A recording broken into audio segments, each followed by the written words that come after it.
அடுத்த இன்னொரு பகுதியை நாங்கள் வாசிக்க போறோம். 1 ராஜாக்கள்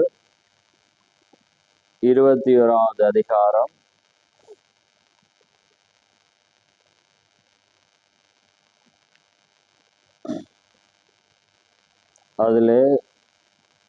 27 இருந்து 29 மட்டும் நான் வாசிக்கிறேன். ஆகாப் இந்த வார்த்தைகளை கேட்டபோது தன் வஸ்திரங்களை கிழித்து தன் சரீரத்தின் மேல் இரட்டை போர்த்து கொண்டு உபவாசம் பண்ணி இரட்டிலே படுத்து தாழ்மையாய் நடந்து கொண்டார்.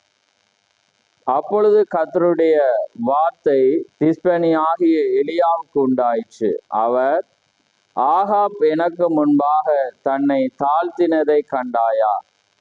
அவன் எனக்கு முன்பாக தன்னை தாழ்த்துகிறபடியினால் நான் அவன் நாட்களில் அந்த பொல்லாப்பை வரப்பண்ணாமல் அவன் குமாரன் நாட்களில் அதை அவன் வீட்டின் மேல் வரப்பண்ணுவேன் என்றார். ஆமேன். யாவரும் அமர்ந்திருங்கள். கர்த்தருடைய பரிசுத்த நாமம் மகிமைப்படுவதாக. ஆமேன். இந்த அருமையான நேரத்திலே நாங்கள் நீதிமொழிகளிலே நாங்கள் பார்த்தோம், பொருளுக்காக நாங்கள் அதை பார்த்தோம். நீதிமொழிகள் 29 அதிலே அவர் என்ன சொல்றார் என்றால், மனுஷனுடைய அகந்தை அவனை தாழ்த்தும், மனத்தாழ்மை உள்ளவனோ கனமடைவான். ஆமேன். இந்த அருமையான நேரத்திலே தாழ்மைக்கு வரும் பலன் என்ற ஒரு காரியத்திலே நான் பிரசங்கிக்க விரும்புகிறேன். ஆமேன். இந்த அருமையான நேரத்திலே நாங்கள் வாக்குத்தத்த ஆராதனையாயிருக்கிறது. தேவனுடைய கிருபையினாலே தேவனுக்குள்ளாக நாங்கள் ஒரு புதிய மாதத்துக்குள்ளே பிரவேசிக்க தேவன் அவருடைய கிருபையை அவர் கொடுத்த தேவனாயிருக்கிறார். ஆமேன். அந்த வண்ணமான காரியத்திலே நாங்கள் நடக்கும்போது நிச்சயமாக தேவன் ஆராதிக்கப்படத்தக்கவர். தேவன் தன்னை ஆராதிக்க அவர் விரும்புகிற தேவன். ஆமேன். அதனால்தான் அன்றைக்கு நாங்கள் பார்த்த வண்ணமாக எப்பொழுதும் அவருடைய தூதர்கள் தேவனை ஆராதித்து கொண்டே இருப்பார்கள். ஆமேன். அதனால்தான் தேவனுடைய ஆவியை பெற்ற நாமும் தேவனை ஆராதிக்க நாங்கள் வந்திருக்கிறோம். அவருடைய வார்த்தை தான் எங்களை பலப்படுத்த முடியும். ஆமேன். அப்ப பாருங்க, தாழ்மைக்கு வரும் பலன் என்ற ஒரு காரியத்திலே நான் பிரசங்கிக்க விரும்புகிறேன். பாருங்கள், மனுஷனுடைய அகந்தை அவனை தாழ்த்தும், மனத்தாழ்மை உள்ளவனோ கனமடைவான். ஆமேன். இன்றைய நாளிலே நாங்களும் அந்த வண்ணமான ஒரு காரியத்திலே நாங்கள் நடக்கும்போது, மனத்தாழ்மையாக நாங்கள் நடக்கும்போது நிச்சயமாக அடுத்த வசனங்களை நீங்கள் பார்ப்பீங்கன்னா, தாழ்மை உள்ளவனுக்கு அவர் கிருபை அளிக்கிறார். ஏன்னா அங்கே சங்கீதத்துல தாவீது சொல்றான், அவர் உயர்ந்தவராயிருந்தும் தாழ்மை உள்ளவனை நோக்கி பார்க்கிறார். ஆமேன். அப்ப பாருங்க, அவர் உயர்ந்தவர், அவரை எங்களை நினைக்கிறதுக்கு நாங்கள் எம்மாத்திரம். ஆனால் அவர் உயர்ந்தவராயிருந்தும் தாழ்மை உள்ளவன் அவர் என்ன செய்யறாரா?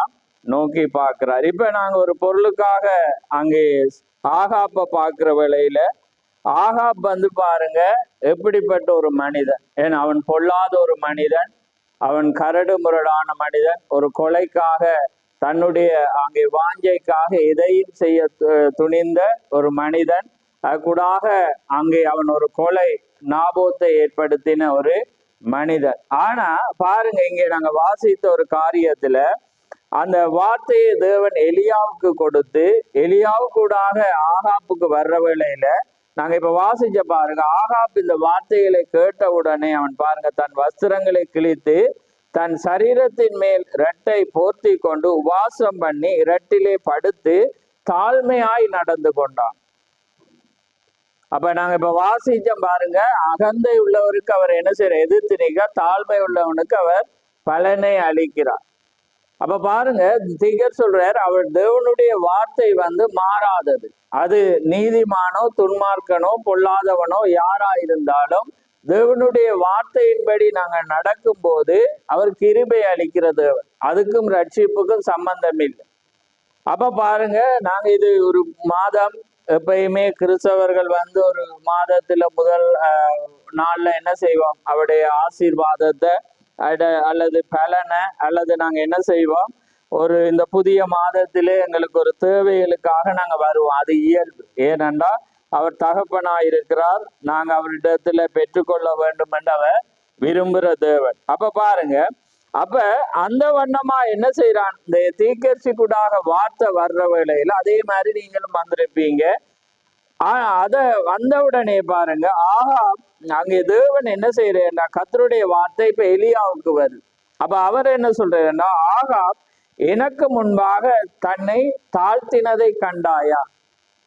அப்ப பாருங்க, தேவன் தீக்கர்ச்சிக்குடாக ஒரு எச்சரிப்பை கொடுக்கிறார்.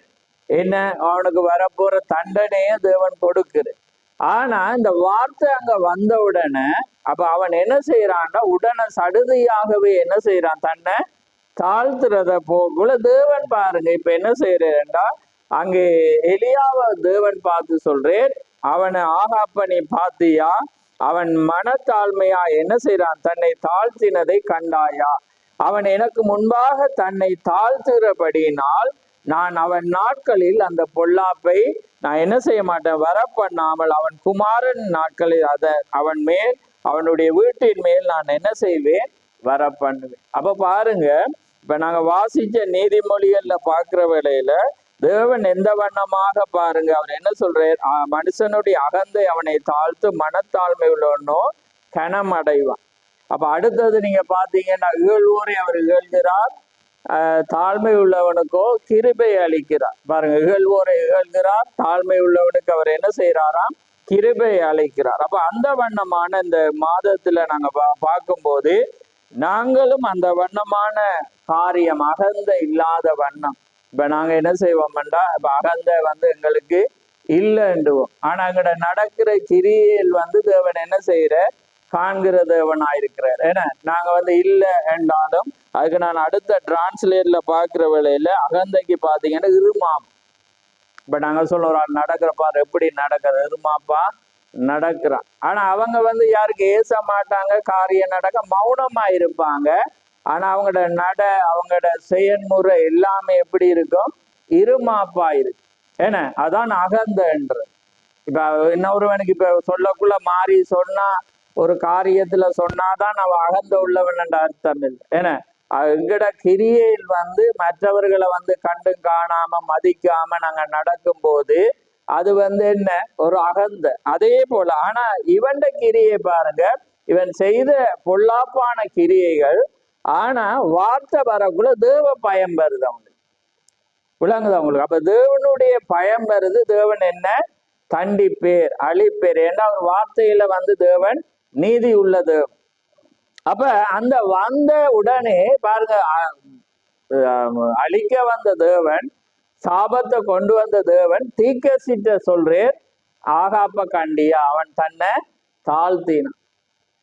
அப்ப பாருங்க, அந்த தாழ்மைக்கு கிடைக்கிற பலனை நீங்க தாழ்மை என்று வேதத்துல வாசிக்கன்னா நிறைய இருக்கு. அந்த தாழ்மைக்கு வர்ற பலன் ஏண்டா, தன்னை தாழ்த்துறவன் உயர்த்தப்படுவான். அப்படி ஒவ்வொன்றை நீங்க பாப்பீங்க. அதை பாருங்க, கிருபை, தாழ்மை உள்ளவனுக்கு ஒரு கிருபைண்டா பொல்லாதது உண்டு. ஏன்னா தேவனுடைய மகா அவருடைய கிருபையினாலதான் நாங்க நிலை நிற்கிறோம். என அவருடைய கிருபையினாலதான் நாங்க அழைக்கப்பட்டோம். என அவருடைய கிருபையினாலதான் நாங்க தேவனங்களை தெரிந்து கொண்டோம்.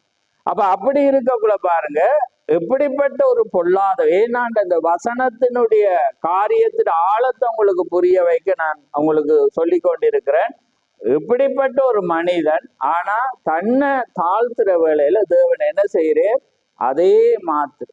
அப்ப ஒரு மனிதன் தாழ்மைக்கு வரும் பலனை பாருங்க எப்படிப்பட்ட ஒன்றாய் இருக்குது. அப்ப நாங்க தேவனுக்குள்ளாக நாங்க நடக்காம அகந்தியா நடக்கும் போது, தேவனுடைய வார்த்தையை நாங்க கேட்கும் போது நாங்க மாற்றம் அடைகிறோமா, இந்த புதிய மாதத்துல எங்களை மாத்திரமா என்பதை நாங்க என்ன செய்யணும், சிந்திக்க வேண்டும். ஆமே, தேவனுடைய வார்த்தை தான் எங்களை என்ன செய்ய மாட்டோம். அப்ப தேவனோட வார்த்தை எப்பயுமே தீர்க்கதரிசிக்கு வரும்.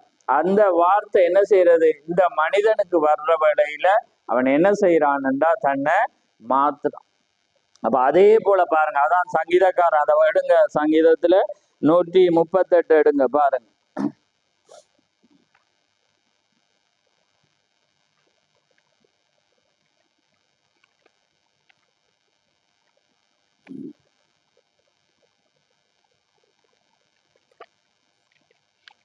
138 அதுல 6 நம்ம வாசிப்போம் பாருங்க. அப்ப 6ஆம் வசனம் பாருங்க. கர்த்தர் உயர்ந்தவர் ஆயிருந்தும் தாழ்மை உள்ளவனை நோக்கி பார்க்கிறார். அப்ப பாருங்க, கர்த்தர் உயர்ந்தவர் ஆயிருந்தும் தாழ்மை உள்ளவனை நோக்கி பார்க்கிறார், மேட்டிமையானவனையோ தூரத்தில் இருந்து அறிகிறார். அப்ப பாருங்க, மேட்டிமையானவனை என்ன செய்யறான்? தூரத்தில் இருந்து அறிகிறார். அப்ப அது என்ன அர்த்தம் பாருங்க? அவர் உயர்ந்தவர், ஆனா தாழ்மை உள்ளவனை என்ன செய்யறார்? அவர் நோக்கி பார்க்கிறார். ஆனா யாரு அடுத்தவன் வந்து பாருங்க பார்க்கிறான், மேட்டிமையானவனையோ தூரத்திலேயே அவர் என்ன செய்யறாராம்? அதுக்காக தூரம் நிக்கிறதுனால அறிகிறது இல்லை, அவன் எப்படிப்பட்ட தொலை தூரமோ எப்படிப்பட்ட காரியத்துல இருந்தாலும் தேவன் என்ன செய்யறாராம்? அறிகிறார். அப்ப பாருங்க, தேவன் எங்களை, அதான் தாவி சொல்றான், தேவன் எங்களை நினைக்கிறதுக்கு நாங்கள் ஏமாத்துறவன். அடுத்த வசனத்தை பாருங்க, அதுக்கு வர்ற பலனை நீதிமொழியில் 22:4. அப்ப எங்களுடைய தலையங்கம் தாழ்மைக்கு வரும் பலன். அப்ப பாருங்க 22:4, நாங்க அந்த வசனம் அடிக்கடி பார்க்கிறதான். தாழ்மைக்கும் கர்த்தருக்கு பயப்படுதலுக்கும் வரும் பலன் என்னையா? மகிமை. ஏன்னா நல்ல ஒரு வசனம் அது, ஐஸ்வர்யம். இது ரைட். 22:4 பாருங்க. பாருங்க, தாழ்மைக்கும் கர்த்தருக்கு பயப்படுதலுக்கும் வரும் பலன் ஐஸ்வர்யம், மகிமை, ஜீவன். பாருங்க, மூண்டையும் கொடுக்குறேன். பாருங்க, தாழ்மைக்கு வர்ற காரியம். அப்ப பாருங்க, தாழ்மைக்கு வரும் பலன் ஐஸ்வர்யம் வருது, மகிமை வருது, ஜீவன் வருது.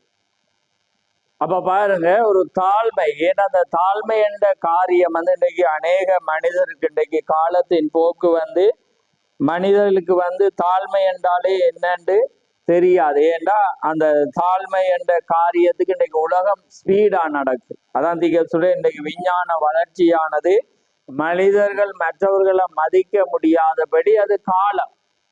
ஏன்னா ஒரு ஆளை கண்டாலும் இருந்தாலும் பேச முடியாதபடி என்ன காலம் வேகமா ஓடக்குள்ள உங்களுக்கு அதிக வேலை இருந்தா நீங்க யாரையும் கதைச்சிட்டு இருப்பீங்களா? பேசிட்டு இருப்பீங்களா? அல்லது உங்களோட இயல்பு என்ன செய்யும்? அதற்குள்ளாகவே என்ன செய்யும்? ஓடிக்கொண்டிருக்கு. இது எல்லாம் என்ன தாழ்மைக்கு அடியாளமா? இல்லை. என்ன, இன்னொரு மனிதனை நாங்க மதிக்காத மட்டும் அது எங்களுக்கு ஒரு தாழ்மையே இருக்காது. அப்ப பாருங்க, ஆனா அந்த தாழ்மைக்கு வரும் பலனை பார்க்கிற வேளையில பாருங்க ஐஸ்வர்யம், மகிமை, ஜீவன். அப்ப பாருங்க, தேவன் நான் எப்பயுமே அடிக்கடி சொல்ற காரியம், தேவன் அணுகிறது வந்து அவர கோட்ஸை வந்து நாங்க வைக்கிற வார்த்தையை எடுத்து போகும்போது அது சிம்பிள். ஆனா நாங்க பாரதூரமானதை செய்வோம், சின்னதை செய்ய மாட்டோம். ஏன்னா அப்படிதானே?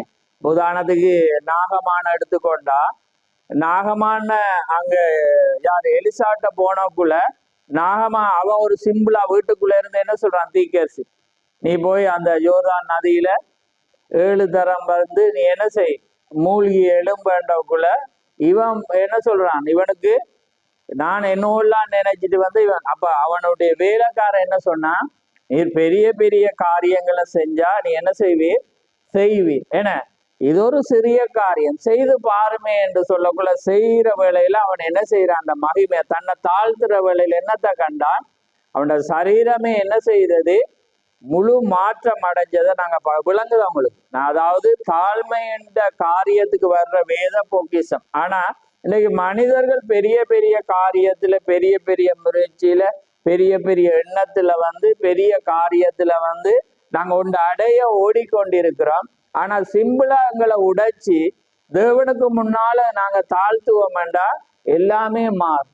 புரியுதா உங்களுக்கு? சின்ன ஒரு காரியம் பாருங்க, எப்படிப்பட்ட ஒரு கொலகார், எப்படிப்பட்ட ஒரு பொல்லாத ஒரு மனிதன், இஸ்ரேலுக்குள்ளே விக்கிராராதனையை கொண்டு வந்து ஒரு மனிதன், கடூரமான மனிதன், டக்கண்டு வாசம் இருந்து தன்னை தாழ்த்தி தாழ்மையா நடக்கக்குள்ள தேவன் அதை கோட் பண்றாரு. இப்ப தேவன் அதை என்ன செய்யற மென்ஷன் பண்ணி அவர் சொல்ற பேர் தாழ்மையா நடக்கிறான்பா.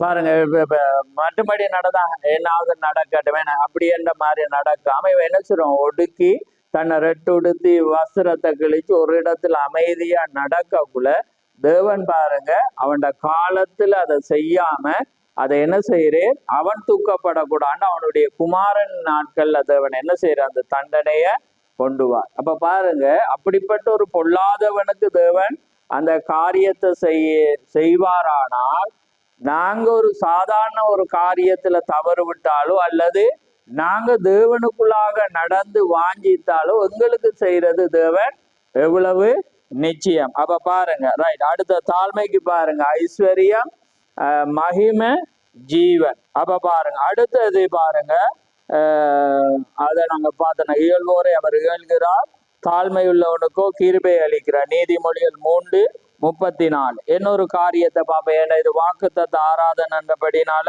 நாங்க ஆழமா பார்க்கல. மரியாதை எடுத்துக்கொள்ளோம். மரியாதை ஒரு காரியத்தை சொல்ற பாருங்க, லூக்கா 1:48 எடுங்க.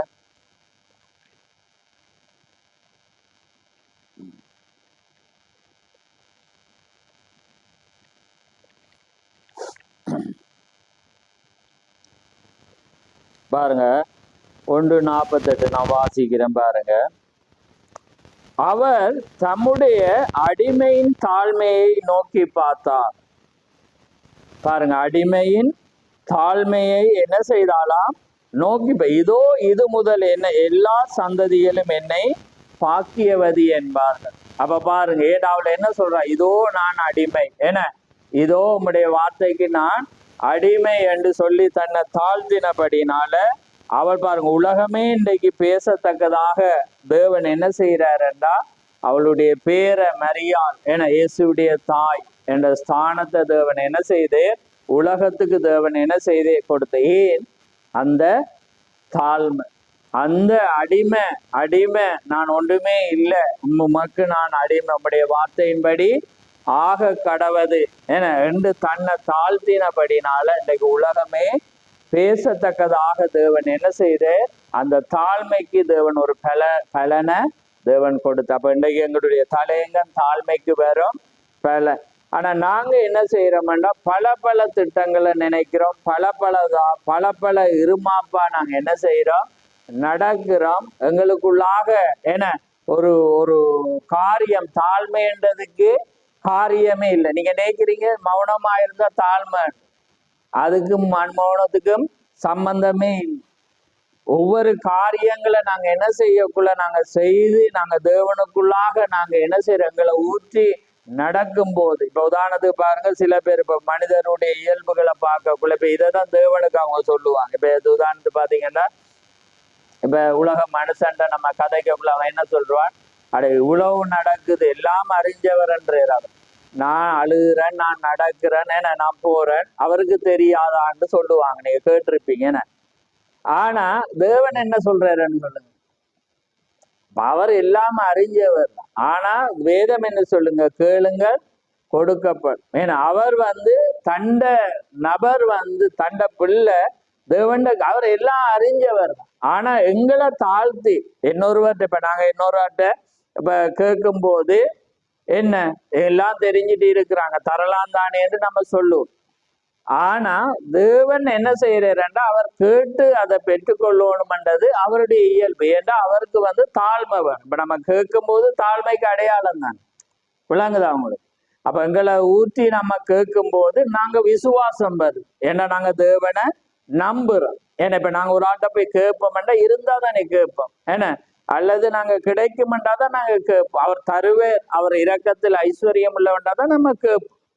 அப்ப அதே போல அதிகர் சொல்றார், அதாவது ஜனம் அவரை நம்புதா, விசுவாசிக்குதா, இவர வார்த்தைக்கு அவங்க செவி கொடுத்து விசுவாசிக்கிறாங்களான்றதை அவர் பார்க்கிறார், அவருக்கு தெரியும். ஆனா அவர ஒழுங்குல நம்ம பெறும்போதுதான் அது என்ன செய்யுதுன்னா அந்த ஆசீர்வாதம் வருது. அப்ப அதனாலதான் பாருங்க அந்த காரியம், இவன் கேட்டோன்னு திகைப்படைஞ்சு இருந்திருக்கணும் சவுல், ஆகா. ஆனா அவன் என்ன செய்யறான், வாசிக்கிறான், ஏன்னா ரெட்டுடுத்துறான். அப்ப தேவனுக்கு முன்பாக என்ன செய்யறான், மனத்தாழ்மையா நடக்கிறான். அப்ப நடக்கும் போது தேவன் என்ன செய்யற, கிரியை கண்டு அவர் என்ன செய்யறா, தேவன் என்ன செய்யறார், மாற்றம் அடைஞ்சி தேவன் அதை அவனுடைய காலத்துல அவன் துக்கப்படாதபடி தேவன் என்ன செய்யறார், அந்த தாழ்மைக்கு வர்ற பலனை பார். அப்ப அந்த தாழ்மைக்கு வர்ற எப்படிப்பட்ட ஒரு மனிதனா இப்ப ஏன் நான் இதை எடுத்தேன், இதுல எத்தனையோ தேவண்ட மனிதர்கள் செய்து தாழ்மைக்கு தேவன் பரிசு கொடுத்திருக்கிறேன். ஆனா அதை சொன்னா அது அது அதை விட இது மெயின். ஏன் பொல்லாதவனுக்கு ஒரு தாழ்மைக்கு தேவன் கொடுக்கிறார்ன்றக்குள்ளதான் அந்த தாழ்மையோட ஆழத்தை நாங்க என்ன செய்யலாம், அறிஞ்சு கொள்ளலாம். அதுக்காக தான் நான் அதை எடுத்தேன். இல்லாட்டி ஒவ்வொரு ஆளும் ஆபிரகாமையோ ஈசாக்கோ தாவீதோ வச்சு நாங்க பிரசங்கிக்கலாம். அது அவங்களுடைய இயல்பு உத்தமமானது, விசுவாசிச்சாங்க, தாழ்மைப்பட்டாங்க, பெற்றுக்கொண்டாங்க. ஆனா இவன் யாரு? பொல்லாதவன். ஆமென். அப்ப அந்த பொல்லாதவனை கொண்டு தாழ்மைக்கு வரக்குள்ளதான் பாருங்க, பொல்லாதவனுக்கும் அவர் என்ன செய்யறே, தாழ்மை அவர் கொடுக்கிறேன்றத நாங்க இதுல காணலாம். அப்ப பாருங்க, அதனால்தான் பாருங்க அடுத்த அந்த இகழ்வோரை அவர் இகழ்கிறான்றதுக்கு அதுக்கும் பார்த்த நான் அடுத்த சரியான செருக்கா நடக்கிறாங்கன்னு சொல்லுவோம். அப்ப பாருங்க, அந்த இகழ்வோரை அவர் தமிழ் வேதா எங்கடதுல இகழ்வோரை இகழ்கிறார். அப்படி என்ன நாங்க பார்த்து நகைச்சுவையாக என்ன அப்படி என்ற மாதிரி நக்கற்ற அவங்களது. ஆனா செருக்கா நடக்கிறன்றது வித்தியாசம் என்ன. அப்ப பாருங்க, அந்த செருக்கா பாருங்க எப்படி திமிரா என செருக்காக நடக்க. அப்ப இகழ்வோரை அவர் இகழ்கிறார், தாழ்மை உள்ளவனுக்கும் அவர் என்ன செய்யறாராம், கிருபை அளிக்கிறார். அப்ப பாருங்க, நாங்க எங்கட பொருளுக்கு நாங்க முடிக்க போறோம், தாழ்மைக்கு வரும் பலன். அப்ப இன்னைக்கு புதிய மாதத்துல நாங்க தேவனுக்குள்ளாக ஏதோ ஒன்று, ஏன்னா மனிதர்கள் என்று பார்க்கும்போது ஏதோ ஒரு வழியில நாங்க தேவை உடையவர்களாக இருக்கிறோம். ஏன்னா ஒவ்வொரு காரியத்திலும் நாங்க தேவனை விசுவாசிச்சு இந்த புதிய மாதத்துல நாங்க நடக்கும் போது, ஏன்னா அந்த தாழ்மைக்கு வர்றது பலன் அவ்வளோ ஒரு கிருபையாக இருக்கு. ஆமே, அவர் எப்படிப்பட்ட ஒரு காரியத்தையும் அவர் என்ன செய்வார், செய்கிற தேவனாயிருக்கிறார். அவர் கிருபை அளிக்கிற தேவனாயிருக்கிறார். எப்படிப்பட்ட காரியத்தையும் அவர் என்ன செய்வே, அவர் செய்கிற தேவனாய். ஆனா அங்கிட்ட அகந்த இல்லாதபடி நாங்க தேவனுக்கு முன்னால என்ன செய்யணும், எங்களை தாழ்த்தோணும். அவர் முழு இருதயத்தோடும் முழு ஆத்துமாவோடும் நாங்க என்ன செய்யணும், நடக்கும் போதுதான் தேவன் என்ன செய்யறார், அந்த ஆசீர்வாதத்தை முழு இருதயம் முழு ஆத்துமா. ஆனா எங்கட ஆத்துமாவை இன்றைக்கு தேவனுக்குள்ளாக எங்கட இருதயம் இல்லாதபடி உலகம் என்ன செய்யும், எங்களுக்கு பல காரியம். ஏன்னா அப்ப இது இருந்தா நீங்க எப்படிப்பட்டதுன்னு கேட்டாலும் அவர் தருவீர். எங்களை முழுவதும் இப்ப ஆகாப்ப நீங்க பார்த்தக்குள்ள அவன் எல்லாத்தையும் தள்ளிட்டு என்ன செய்யறான், நடுவுக்கு வா. அப்ப நடுவுக்கு ரெட்டொடுது சாம்பலும் என்ன செய்யறான், படுத்திருக்கான். அன்றைக்கு தாவீதை பார்க்கல அதுதான். அன்னைக்கு ஒவ்வொரு மனிதர்களை பார்த்தீங்கன்னா அறவிட்ட தாழ்த்தி தங்களை முழுவதுமா எந்த காரியம் இல்லாம அவங்க என்ன செஞ்சாங்க, உள்ளே அவங்க இருந்தாங்க. ஆமேன். அப்ப அதே போல எங்களுக்கு முழு மூச்சாக தேவனை மாத்திர நாங்க சிந்திக்கும் போதுதான் தேவன் அதை தரான். அன்றைக்கு நாங்க அப்படியா இருக்கிறோம். இன்னைக்கு உலகம் உலக காரியங்கள் எங்களுக்கு பெரியனோன உள்ள இருப்போம், சிந்தங்க இருக்கு, வெளியில இருக்கு. ஏன்னா அல்லது ஏதாவது ஒரு காரியம் இருந்தா அதையே தான் நாங்க என்ன செஞ்சிட்டு இருப்போம், நினைப்போம். ஆனா எங்கட சரீரம் இங்க இருக்கும், எங்கட ஆவி வெளி உலகத்தோட இருக்கு. அப்ப இன்றைக்கு மனிதர்கள் இன்றைக்கு போராட்டாதான் பொல்லாத உலகத்தோடு என்ற இன்றைக்கு வானமண்டலத்தில் உள்ள பொல்லாத ஆவிகளும் சேனைகளோடு எங்களுக்கு என்ன போராட்டம். அப்ப இன்றைக்கு வேலை காரியங்கள் உலகம் அந்த வண்ணமாக சிந்திக்கும் போது நாங்க உள்ள சரியான இதுல இல்லாதபடி இன்னைக்கு என்ன செய்யறான் பிசாசு, பல காரியங்கள் அவன் செய்யறான். ஆனா நாங்க என்ன செய்யறோம், எங்களோட வேதனைகளை என்ன காரியங்கள் எங்களுக்கு இருந்தாலும் எங்களுக்கு ஒரு தாழ்மை அதுல இல்லாதபடினால நாங்க எல்லாத்துலயும் நாங்க என்ன செய்யறோம், தோற்றுக்கொண்டே நாங்க இருக்கிறோம். ஆனா தேவண்ட வார்த்தை இன்றைக்கு உங்களோட இருதயத்துல போகும்டா உங்களோட எல்லாமே மாறும். ஆமே, உங்களோட இயல்பு மாறும், உங்களோட பேச்சு மாறும், உங்களோட நடக்கை மாறும், உங்களோட கிரியல் மாறும். ஏன்னா எல்லாத்துலயும் நீங்க ஒரு முன்மாதிரியா நடக்கும் போது எப்படிப்பட்ட ஒரு ஆசீர்வாதம் தாழ்மைக்கு இருக்கும் என்பதை இன்றைக்கு நாங்க பார்த்தோம். அப்ப பாருங்க, தாழ்மைக்கு வரும் பலன் ஐஸ்வர்யம், மகிமை, ஜீவனை கூட அவர் என்ன செய்யறே கொடுக்கிறதவனாயிருக்கிறார். ஆமேன். அதனால கர்த்தர் உங்களை ஆசீர்வதிப்பாராக. நாங்க தேவனுக்கு முன்பாக எங்களை தாழ்த்தும் போது தேவன் கிருபை அளிக்கிற தேவனாயிருக்கிறார். ஆமேன். அதனால நாங்க யாவரும் கண்களை மூடுவோம். நன்றி ஆண்டவரே, நன்றி கர்த்தாவே, மது சோத்ரம் ஆண்டவரே. சர்வல்லவரே கோடான கொடி சோதரம். அப்பா பிதாவே மது சோதரம். ஆண்டவரே ஜீவனுள்ளவரே கோடான கொடி சோதரம். நன்றி கதாவே மது சோதரம். மகா பரிசுத்தமுள்ள பிதாவே, இந்த மகிமையான இந்த நேரத்துக்காக உமக்கு சோதரம். ஆம் கதாவே, இந்த மகிமையான இந்த நேரத்திலே உம்முடைய கிருபையினாலே ஆண்டவரே உம்முடைய சமூகத்திலிருந்து உம்முடைய வார்த்தைகளை கேட்டு கதாவே, இன்றைக்கு உம்முடைய வார்த்தை எவ்வளவு ஒரு ஆழமானது ஒன்று. ஆண்டவரே உம்முடைய வார்த்தையிலே எவ்வளவு ஒரு ஜீவன் உண்டு. ஆண்டவரே உம்முடைய வார்த்தை எவ்வளவு ஒரு பொக்கிஷம் என்பதை இந்த வேளையிலே நாங்கள் சிந்தித்து பார்த்தோம். அதனால்தான் தேவனை அணுகுறதற்கென்ற ஒரு வழி உண்டு. அந்த வழியிலே நாங்கள் நடக்கும் போது எங்களுக்கு நீ கிருபை அளிக்கிற தேவனாயிருக்கிறீர். எப்படிப்பட்ட காரியத்தையும் சாதாரணமாக பெற்றுக்கொள்ள நீர் உதவி அளிக்கிற தேவனாயிருக்கிறீர். அதுக்கு எங்களுக்கு தாழ்மை அவசியம். அதுக்கு பிற்பாடு அங்கே விசுவாசம் வருகிறதா இருக்கிறது. அதனாலே கதாவே, நீர் உயர்ந்தவராயிருந்தும் தாழ்மை உள்ளவனை நீ நோக்கி பார்க்கிற தேவன். அப்படியானால் நீர் எவ்வளவு உயர்வான தேவன். இன்னைக்கு ஒரு உலகத்திலே ஒரு ராஜாவுக்கு கூட ஆண்டவரே உலகத்திலே தன்னுடைய நாட்டிலே என்ன நடக்கிறது என்பதை கூட அறிய முடியாமல் இருக்கும். ஆனால் நீர் உலகத்தை ஆளுகிற தேவன். உலகத்தை உம்முடைய ஆண்டவரை கைக்குள்ளாக வைத்திருக்கிற தேவன்.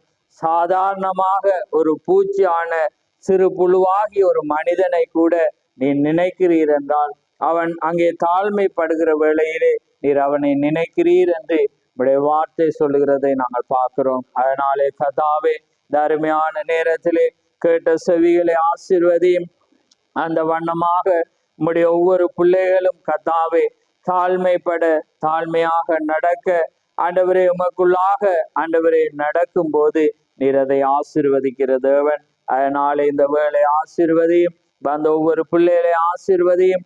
கேட்ட செவிகளையும் ஆசீர்வதி. யாவை உம்முடைய கரத்திலே தாழ்த்தி இயேசு கிறிஸ்துவின் நாமத்தில் கேட்கிறோம்.